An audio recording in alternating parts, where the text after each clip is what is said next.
Bonjour et bienvenue dans une nouvelle vidéo de l'Académie du Web Design. Aujourd'hui, nous allons voir un stack de no-code. Nous allons voir qu'est-ce qu'un stack no-code et nous allons mettre en application ce concept-là grâce à un stack composé de 3 applications. Nous verrons ça dans un deuxième temps.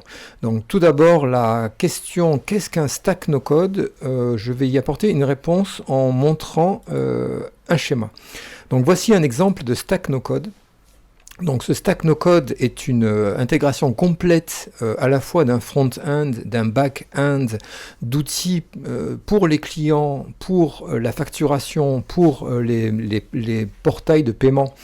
Donc c'est finalement une visualisation structurelle des différents outils qu'on peut utiliser pour mettre au point une solution métier. Alors on voit ici par exemple sur la droite de ce schéma que le client accède à son portail via l'outil no-code Soft-Air. Cet outil est connecté à Airtable, donc Airtable qui va servir à gérer la base de données centralisée en ligne. Cette base de données va également être associée à Make, anciennement Integromat, qui est un outil qui permet d'automatiser des workflows. Et ensuite, on voit qu'à partir de Make, on va avoir une succession de connexions en entrée, en sortie, en lecture, en écriture, avec les différents outils no-code utilisés par l'équipe de développement, par l'équipe commerciale, par l'équipe comptable, par les responsables de la vente et également pour la gestion du temps. Donc, un stack no-code, finalement, c'est une pile. Donc stack en anglais, une pile d'outils qui vont être interconnectés les uns avec les autres, de façon à pouvoir répondre à une problématique client, à savoir, en l'occurrence ici, la gestion totale d'un portail client à l'aide d'outils, donc en essayant de programmer le moins possible, donc on parle de no-code, ou voire de programmer un petit peu, mais cela restant assez à la marge, donc on appellera ça une intégration low-code. Alors dans mon exemple, je vais donc partir d'un cas concret que j'utilise pour mes étudiants, à savoir je vais souhaiter créer d'une part un formulaire de type quiz qui va me permettre donc en partageant cette URL-là d'obtenir des réponses de mes étudiants. Donc là j'ai par exemple ici 10 questions, chaque question va être constituée de 3 ou 4 réponses possibles. Donc je souhaite dans un premier temps stocker dans une variable la bonne réponse de façon à incrémenter un compteur de bonnes réponses. Une fois que la dernière question sera répondue et que le client fera envoyer, ce que je souhaite faire en fait c'est intégrer dans une base de données Notion les différentes réponses ainsi que la note qui aura été calculée pour l'étudiant en question. Donc ça c'est ce que je souhaite avoir comme résultat. Donc c'est toujours très important en no-code d'avoir une bonne idée de la structure globale de ce qu'on attend des solutions, car vous allez voir que c'est relativement large, il y a beaucoup de possibilités, donc du coup c'est très important de savoir où on veut aller et de quelle manière on va y aller. Donc où on veut aller, c'est en réalisant ceci, et comment je vais y aller, c'est simplement avec un petit schéma que j'ai fait ici. Donc globalement, Tally va s'occuper du formulaire. Tally est un outil no-code que nous allons voir. Ce sera envoyé lorsque l'étudiant va soumettre le formulaire. Donc le formulaire sera envoyé à l'outil Make. Et ensuite, l'outil Make extraira les données du formulaire de façon à les envoyer à la base de données qui sera utilisée dans Notion. Donc voilà globalement ce que je souhaite obtenir comme résultat avec ma stack no-code. Nous allons donc voir maintenant la première partie de cette vidéo. Nous allons nous retrouver dans Tally.seo qui est un gestionnaire de formulaires no-code. Vous allez voir, c'est assez puissant comme système. Alors nous voilà donc dans Tally.seo. J'ai créé donc mon compte. C'est un outil no-code qui possède une version gratuite et une version payante. La version gratuite, c'est celle que j'utilise. Elle permet déjà de faire beaucoup de choses. Après, si on souhaite intégrer ce formulaire sur des noms de domaine personnalisés, etc., il faudra prendre la version payante. Mais globalement, sinon, tout est pratiquement accessible avec la version gratuite. Alors, à partir de mon dashboard, de mon tableau de bord, je vais pouvoir créer différents types de formulaires. Donc, pour créer un formulaire, je vais créer un nouveau formulaire ici. Je vais donner un titre, donc formulaire étudiant, par exemple. Et je vais pouvoir soit utiliser un template, hein, donc il y a une grande banque de templates, de formulaires sur pas mal de sujets différents.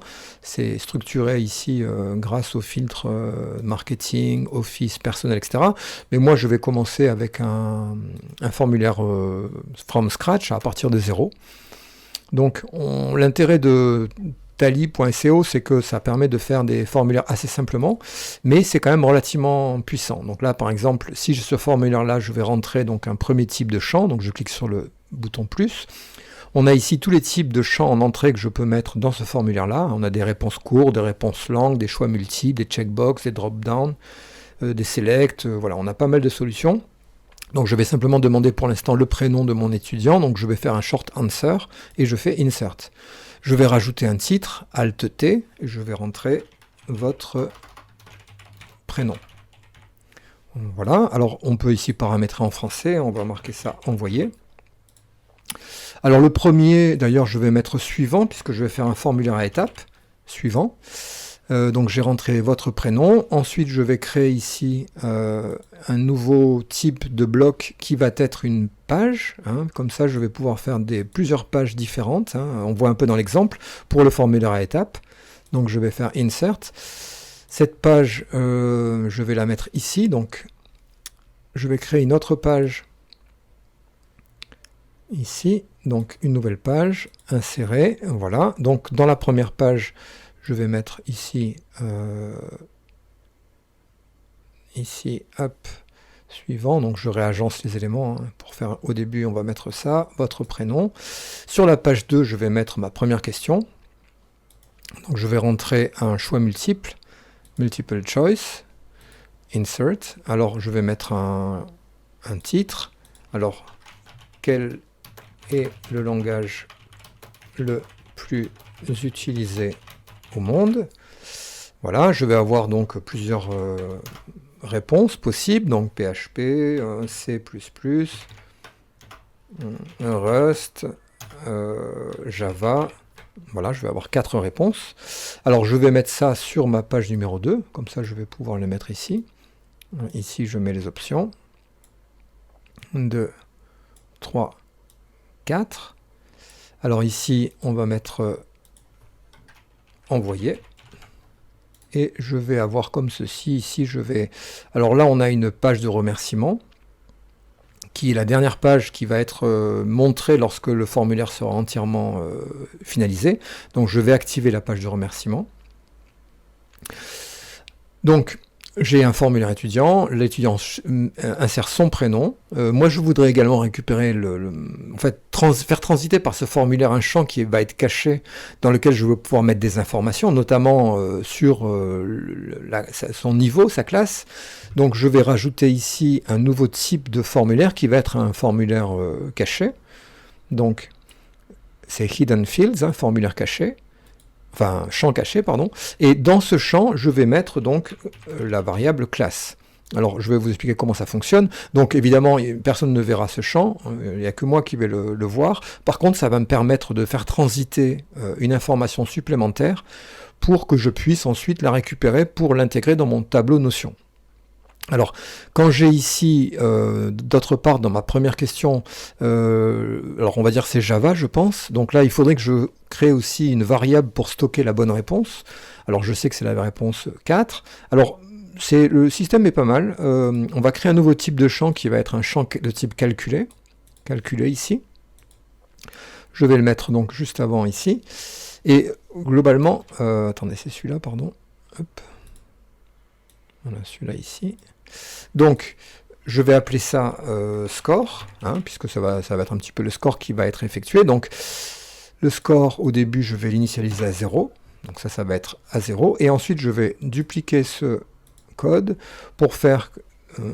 ici, je vais mettre donc un test. Pardon, hop. Je vais mettre un test ici. On va le prendre directement dès là. Donc, on a logique conditionnelle. Voilà.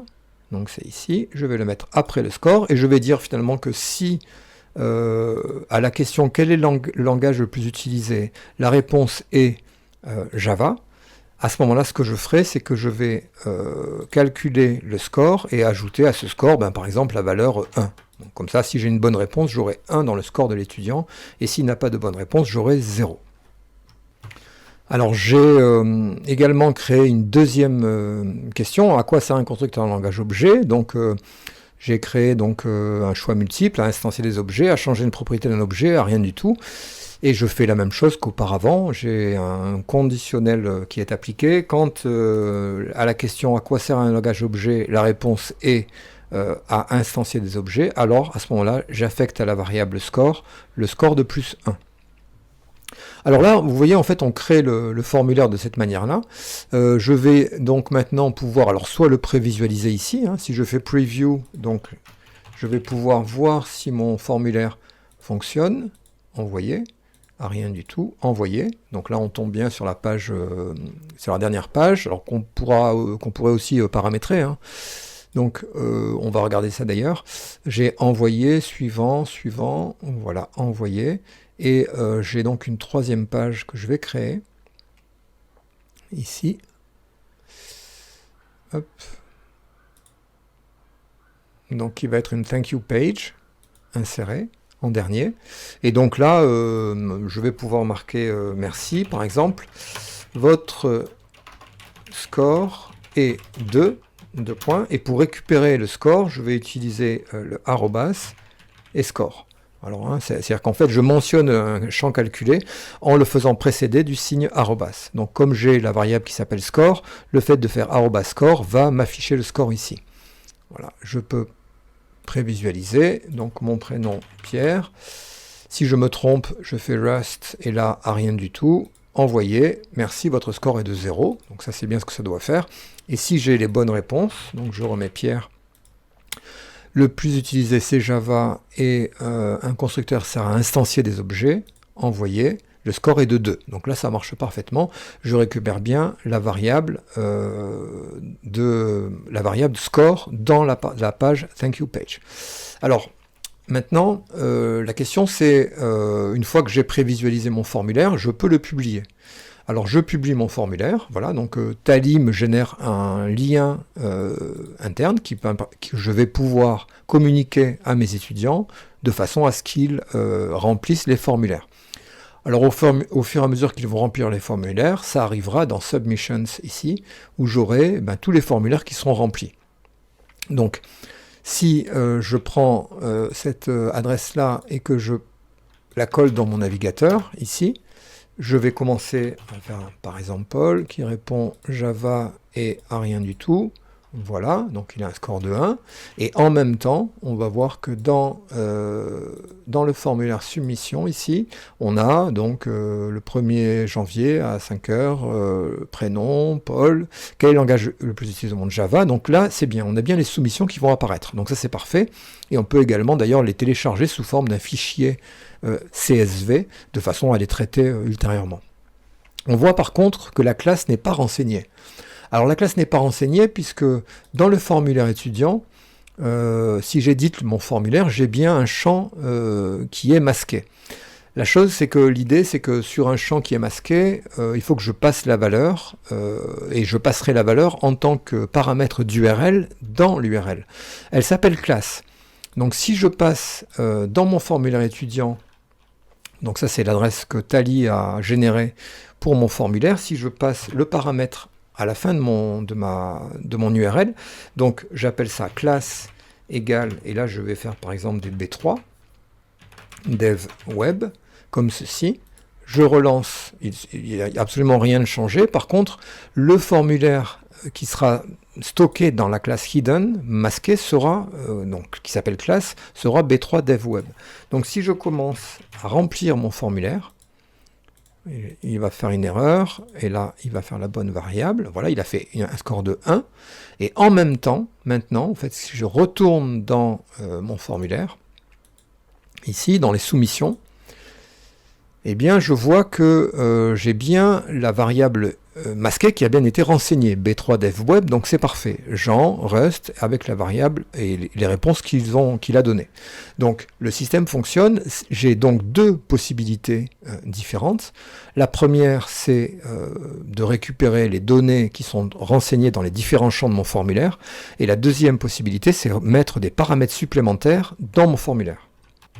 Alors il est à noter également que je peux très bien mettre différents paramètres, hein. Il suffit par exemple que si je mets un deuxième paramètre qui va être niveau, par exemple, niveau, eh bien pour pouvoir récupérer cette valeur-là, alors je vais publier mon formulaire, il suffire en fait de rajouter ici le deuxième paramètre et niveau égale avancé par exemple, avancé. Si je fais ça et que je renvoie, donc on a Jacques maintenant qui va renseigner le formulaire, Rust, et il va faire un instancier. Voilà, le score est de 1. Et dans le formulaire, ici, 3 soumissions. Et la dernière soumission, on va bien avoir un niveau qui va être renseigné ici. Donc, c'est relativement simple à utiliser, hein. Il faut comprendre ces deux principes pour pouvoir faire un petit peu ce qu'on veut après, grâce à la pile no-code qu'on va voir maintenant. Alors comme je l'ai dit au début de la vidéo, mon but est d'enregistrer dans Notion, donc qui est un outil d'organisation globalement, les résultats qui seront envoyés par Tally, par le formulaire de Tally. Donc je vous laisse vous renseigner sur Notion de votre côté pour l'appréhender. C'est un outil qui est très intéressant pour son organisation personnelle notamment, ou professionnelle. Donc dans Notion, j'ai créé une nouvelle page que j'ai appelée test, et dans cette page-là, je vais créer une nouvelle base de données en fait, hein. Donc l'idée c'est de créer ici, grâce à la barre de fraction, /, de créer une nouvelle base de données. Donc là, on a ici accès à tout ce qu'on peut créer dans Notion. On peut créer beaucoup de choses différentes, mais globalement, je vais utiliser une vue comme ceci, table, et là, je vais créer une nouvelle base de données. Alors, je vais avoir ici comme champ les champs qui vont m'être utiles, à savoir le prénom de l'étudiant. Ensuite, je vais avoir ici la note, hein, donc ça va être un texte, donc la note. Ensuite, je vais avoir besoin également d'avoir la classe. Donc la classe qui va aussi être un type de champ texte. Donc je vais mettre d'ailleurs la classe avant la note, ici. Le niveau, on avait dit aussi. Donc je vais ajouter aussi un nouvel élément qui va être le niveau. Hein, c'est dans le paramètre de l'URL ce qu'on va récupérer. Voilà, qui va être aussi de champ texte. Donc là, je vais avoir le prénom de l'étudiant. Ici, la classe, le niveau et la note. Voilà, ça m'intéresse, le reste ne m'intéresse pas, mais je pourrais récupérer aussi toutes les questions si je voulais pour les rajouter dans ce formulaire. Donc maintenant que j'ai fait ma base de données, hein, que je vois ici sous forme de tableau, hein, puisque dans Notion on peut avoir, on a les vues qui sont différentes des sources de données, donc on peut avoir une source de données qu'on peut voir sous forme de tableau, de Kanban, de vue agenda, enfin de toutes sortes de vues différentes. Donc là globalement maintenant ce qu'il faut que je fasse, c'est que j'interface Tally avec Notion. Et pour ce faire, je vais utiliser Make pour faire la liaison, pour gérer mon workflow à partir d'un endroit centralisé. Alors donc la troisième partie c'est make.com, ex-Integromat, hein, qui est un gestionnaire de workflow, en no-code également, qui permet de s'interfacer avec des centaines, voire des milliers d'applications en ligne. C'est vraiment un outil qui est très très performant. Vous avez un plan gratuit hein, qui vous limite à un certain nombre d'opérations par mois, et une fois que vous avez dépassé l'opération, il suffit d'attendre le mois suivant pour pouvoir récupérer votre plan gratuit. Sinon vous avez également des plans payants. Alors je ne vais pas faire le tour de tout l'outil, hein, je pense que je dédierai une vidéo là-dessus, parce que c'est quand même assez complexe, assez complet en tout cas. Ce qui va nous intéresser pour nous, c'est la partie scénario. La partie scénario, puisque c'est là qu'on va créer notre scénario de façon à interfacer Tally avec Notion.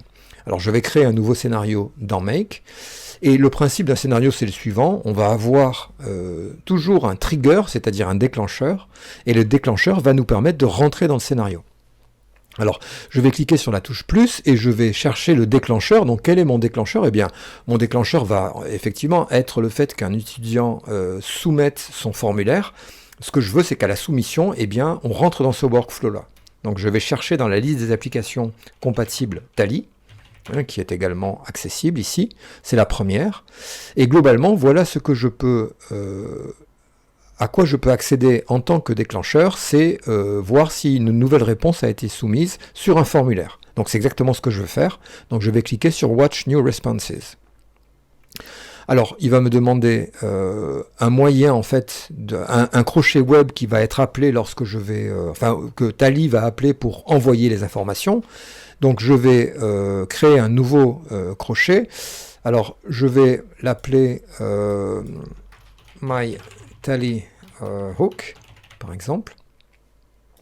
Sauvegarder. Alors, je vais avoir droit maintenant au fait que il faut que Make ait accès soit autorisé à accéder à Tally. Donc je vais accepter la connexion ici en faisant Accept. Ça va me permettre d'accéder à tous les formulaires que je crée dans Tally. Donc la connexion vient d'être faite, hein, qui s'appelle donc My Tally Hook. Et le dernier paramètre que je dois renseigner, c'est quel formulaire je souhaite traiter. Alors je vais choisir formulaire étudiant, celui qu'on a créé ensemble. Et je sauvegarde. Et je clique sur OK. Donc voilà, j'ai créé le déclencheur. Bon, pour l'instant, rien ne se passe puisque c'est uniquement le déclencheur que j'ai créé. Donc je vais devoir maintenant, en cliquant sur plus ou en double-cliquant n'importe où sur la fenêtre des scénarios, ajouter un nouveau module. Pour le coup, je vais ajouter donc Notion. Notion, je cherche Notion dans les applications, je le trouve ici. Et là, vous allez voir qu'on a beaucoup de possibilités avec Notion. On peut récupérer des informations, créer, mettre à jour, supprimer. Enfin, on peut faire beaucoup de choses dans Notion à partir de Make. Moi, ce que je vais faire, c'est que je vais créer... le déclencheur, c'est quelqu'un soumet le formulaire. Et l'action, dans un premier temps, ça va être de créer un élément de database, ici. Il me faut de la même manière que tout à l'heure avec Tally une connexion active pour accéder aux informations de Notion. Alors j'ai déjà moi plusieurs connexions de fait, mais je vais le refaire pour vous. Donc je vais ajouter une nouvelle connexion. Le type de la connexion, je vais passer par une connexion publique qui est plus simple à gérer que les connexions privées. Donc je vais appeler ça Notion Access par exemple. Je vais sauvegarder. Donc, comme tout à l'heure, je vais avoir l'outil qui va me demander les droits que je vais donner à Make par rapport à mon Notion. Alors là, on peut changer beaucoup de choses, hein, afficher les pages, modifier les pages, etc. Donc là, je vais donner tous ces droits-là. Et en même temps, je vais sélectionner les pages pour lesquelles je vais donner l'accès à Notion à partir de Make. Donc là, c'est base de données, et je vais donner l'accès à ces pages-là. Alors les pages plus toutes les pages qui sont des enfants de la page base de données. Une fois que j'ai fait ça, il me faut maintenant récupérer la database, hein, c'est-à-dire cette fameuse base test ici. Donc ce que je vais faire, c'est que je vais faire une recherche et taper test, hein, c'est le nom de ma base, ici, de façon à ce que Make puisse récupérer. Alors là, il ne l'a pas récupéré. Donc je pense parce que j'ai sans titre, donc je vais l'appeler question, par exemple. Donc voilà, et je vais refaire ici la recherche sur question. Alors s'il ne trouve pas, il va falloir que je remette à jour le crochet ici, hein. Donc je vais reprendre ici la mise à jour du crochet. OK. Il va rafraîchir. Alors il faut bien vérifier que c'est bien My New Response Webhook. OK, donc ça c'est bon. Ensuite je peux cliquer là-dessus, sélectionner dans la liste question. Et voilà, donc là il récupère le database ID hein, avec les champs donc, qui sont constitutifs de cette base de données, prénom, classe, niveau, note, et ici on a bien prénom, classe, niveau, note. Alors, théoriquement, en cliquant dessus, vous allez voir qu'on a accès maintenant à tout ce qui est envoyé par Tally, et d'ailleurs le bouton de Tally commence à clignoter, donc on a le nom du formulaire, la classe, le niveau, le prénom, le langage et pour l'instant les deux questions qu'on a envoyées, ainsi que le score qui est ici. Alors le prénom, je vais mettre, vous allez voir le truc, donc je vais mettre le prénom, en fait on l'a pas, hein, puisque c'est un champ qui est masqué, donc on va commencer par les autres. La classe on l'a pas non plus, le niveau on l'a pas non plus, puisque ça c'est un niveau, c'est un champ de type texte. Alors on va essayer, hein. On va mettre le prénom, votre prénom, la classe, le niveau, et la note, c'est score. Elle est ici, voilà. Donc là, j'ai mappé les différents champs. Donc il y a un rafraîchissement de mon workflow, et là le workflow fonctionne. Alors pour voir comment ça marche, on a un bouton lancer une seule fois qui va permettre de tester le workflow. Si jamais on veut voir également comment les données transitent sur ce workflow-là, on va simplement cliquer sur Explain, et là il va nous montrer voilà, comment ça fonctionne. On voit que ça part de Tally et que ça rentre dans Notion. Alors je vais mettre lancer une seule fois, et là le workflow passe en mode enregistrement, on va dire. Donc maintenant, je vais aller envoyer donc ici le formulaire. Alors je vais rentrer Gérard, le prénom. Ensuite, suivant PHP, envoyer, à changer de propriété d'un objet, envoyer. Voilà, le score est de 0. Et là, on va voir dans Notion, qu'est-ce qui se passe. Alors, on voit que Tally a récupéré une information, elle est là. Alors, si on clique sur la loupe, ça va nous permettre de voir un bundle. Ça s'appelle un bundle, c'est un ensemble de formations qui sont récupérées ou envoyées. Alors, bon, évidemment, il y a des cryptages, etc. Mais globalement, il y a des champs, et ces champs-là, on voit que la classe c'est B3 DevWeb, le niveau avancé, le prénom Gérard, le score 0, puisqu'il a répondu à aucune bonne question. Donc ça, c'est parfait. On a 762 bytes d'informations qui ont été récupérées et qui ont été envoyées ici dans Notion. Alors on voit que Notion a récupéré la liste et a créé ici les propriétés des collections. Les valeurs des propriétés sont là-dedans. Donc la classe, on a DevWeb. On a ensuite le niveau ici dans la collection avancée. On a toutes les informations. Donc théoriquement, si je vais dans Notion, ici, j'ai une nouvelle ligne ici, qui c'est donc Gérard, B3 DevWeb, avancé, et la note est de 0. Donc on a réalisé une intégration avec une pile no-code relativement simple, mais déjà très puissante, puisque nous avons d'une part utilisé tally.co pour créer un formulaire, et on voit d'ailleurs que ça a été également enregistré dans Tally, dans les soumissions ici, en faisant passer des informations via les champs de saisie des formulaires, mais aussi via l'URL avec les champs masqués. Nous avons récupéré ça dans Make grâce à cet outil no-code de gestion de workflow. Alors maintenant, une fois que j'ai fait ça, je peux l'activer, et à partir du moment où je l'active, on le voit, dès que les datas vont arriver, les informations seront, enfin les déclencheurs seront activés, et les informations processées. On peut évidemment rajouter beaucoup d'autres choses, mais globalement, on a fait le tour de la solution que je voulais vous montrer aujourd'hui, à savoir une stack no-code relativement simple, mais quand même relativement puissante. J'espère que ça vous a intéressé. Je vous rappelle, abonnez-vous à ma chaîne si ce n'est pas encore fait. On y parle du digital et de tout ce qui peut paraître compliqué, mais que je vais tenter de simplifier pour vous. Merci de m'avoir écouté si vous êtes encore là, et je vous dis à bientôt pour une nouvelle vidéo de l'Académie du Web Design.